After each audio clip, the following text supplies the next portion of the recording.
I tell you, I'm going to the city. There's life there. There's music. There's dancing. There's fun.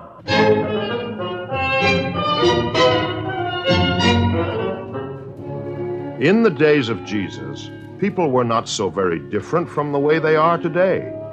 There were households with parents and children in them, as there are today, and sometimes the children were good, and sometimes they were bad.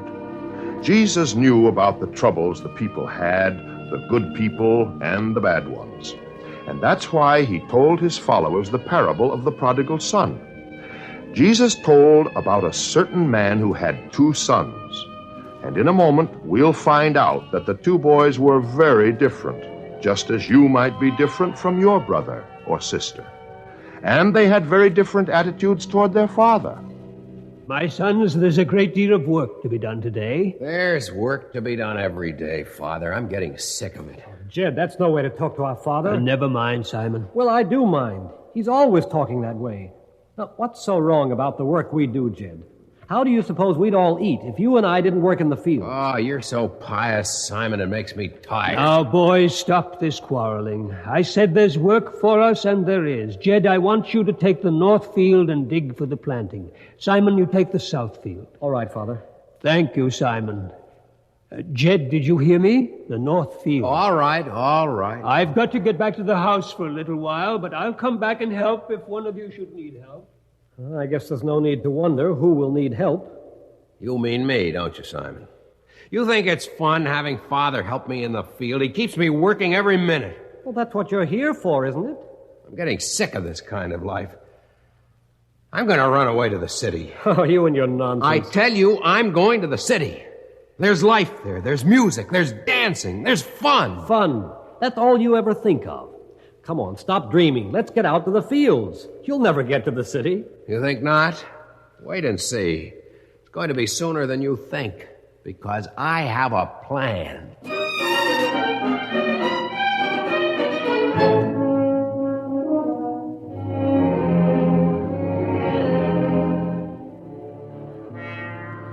Jed?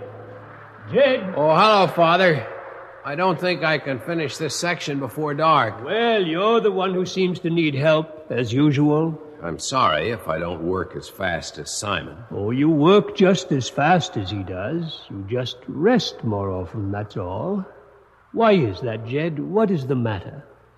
To be frank, I don't like the life I'm leading. You live in a good, big, comfortable, warm house. You have good clothes. You're well fed. Yes, I know. Look, Father. Yes? I'm glad this came up because there's something I want to say. Something I want to ask. It isn't easy, but... Out with it, boy.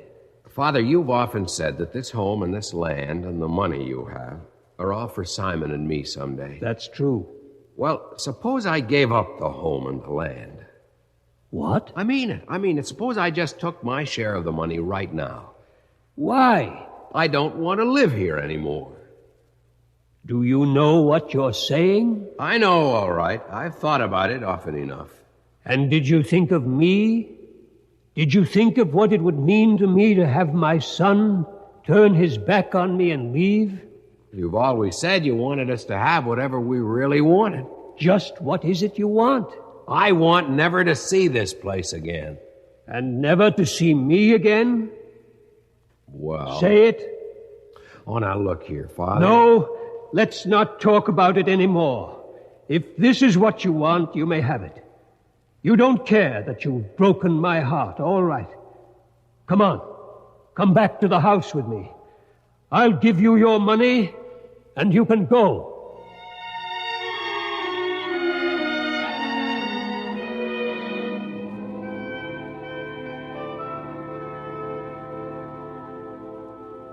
Gone. Jed is really gone? Yes, Simon, he's gone. He said he would. I didn't believe him, but he did say he'd go. Did he say where? He wanted to go to the city. To the city? To live riotously? I can imagine the way he'll behave himself in the city.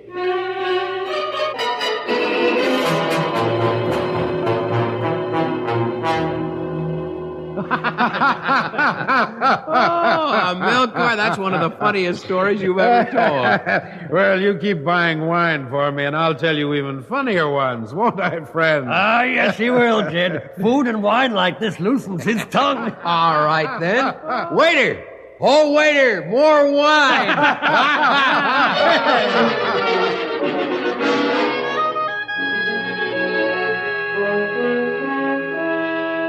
Jed, aren't you ready for the party? Very nearly. I'm putting on the new clothes I bought to wear tonight. What do you think of this tunic? Oh, expensive and very beautiful. You're a man of taste, Jed. Thank you. A man of taste is a man who doesn't mind spending his money. You must have a bottomless purse. Well, I do have some money. It's going fast, but there's still some left. Well, we're only young ones. Come on, the girls are waiting. The musicians are waiting. And the food.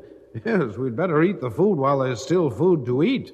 What do you mean by that? Oh, nothing. There are rumors of a famine coming. Oh, well, we'll face that when it happens. Here's a little money for your pockets. I know you'll want to show everybody you have money, especially the girls. You're not only a man of taste, you're a man of understanding. Thank you very much.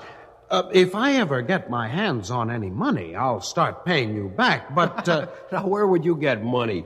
You don't like to work any better than I do. Right you are. Let's go.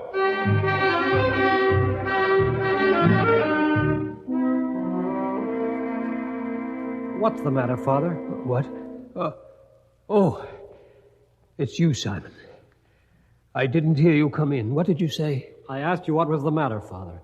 You've sat in that chair for 2 long nights now. You haven't seen me or anyone else for that matter. And you haven't heard a thing I've said. What is it, Father? I'm wondering about Jed. Oh. I'm very bitter about Jed, Simon. He didn't seem to care for any of us that day he left. All he cared about was going. We haven't heard from him. He's a bad son. Then why worry about him? Because I am his father. And besides, I've heard something. What? About Jed? No. About the city. There is a famine there. People are without food and without work. And by now, I imagine Jed has run through his money. He deserves whatever happens to him. I suppose so. But still, I'm worried.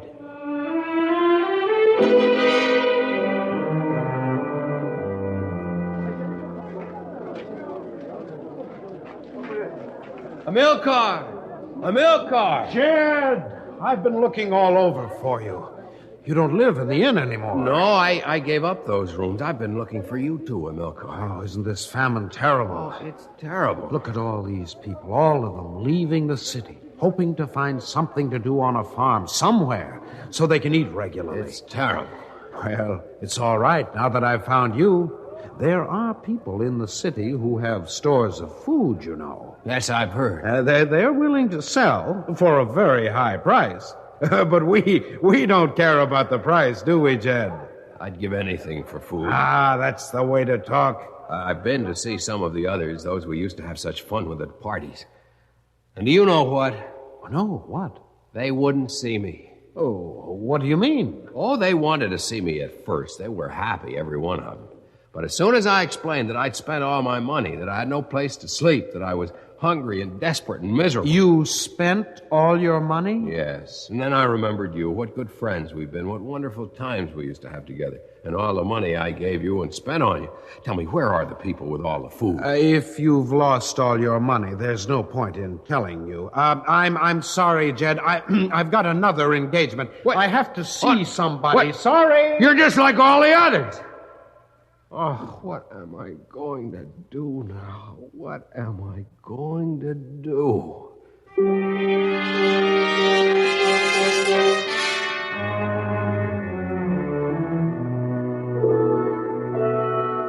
So, you want work, young man? Yes, I know all about farm work. I was born on a farm. Mm-hmm. Came from a farm and went to the city to live like a king.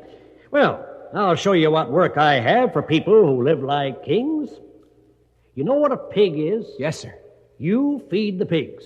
That's your work. Anything. Anything. Here, see these corn husks? Take them to the pigs. Yes, sir. How you look at these slops. You'd like to eat some of these yourself now, wouldn't you? He's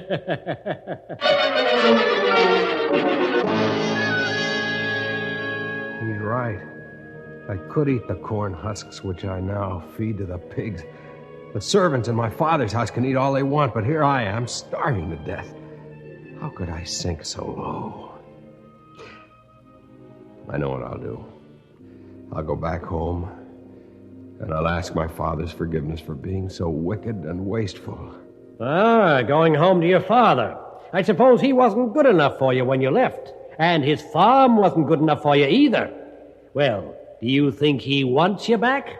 I don't know, but I've got to find out. I miss him so. I miss him so.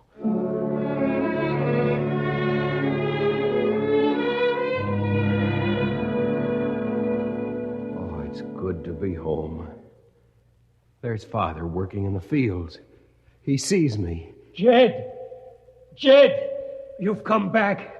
Jed, my boy. Oh, Father, I have sinned against heaven and against you. I'm not worthy to be called your son. My son, come to my arms. Oh, I've missed you so. And I've missed you, Father. We'll bring forth the best robe and put it on you, and put a ring on your hand and shoes on your feet. We'll kill the fatted calf, and we'll eat and be merry, because you, my son, you're alive again. You were lost, and you are found. Servants, prepare a feast. Call the neighbors in. Let there be laughter. Let there be music.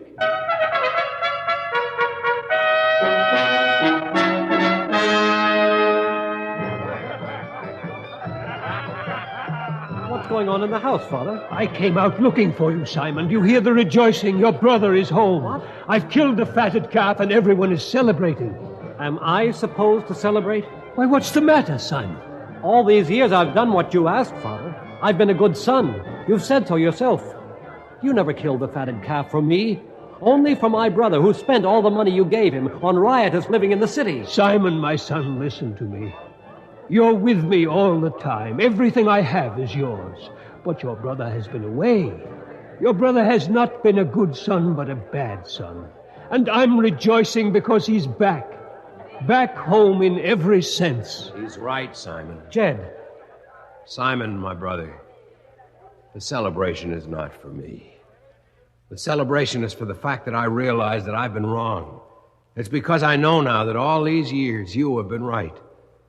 Simon, won't you celebrate with us? It won't mean anything to me unless you do. Jed. Yes? Jed, I'm glad to see you, and I will celebrate with you. Oh, it is good to have you home.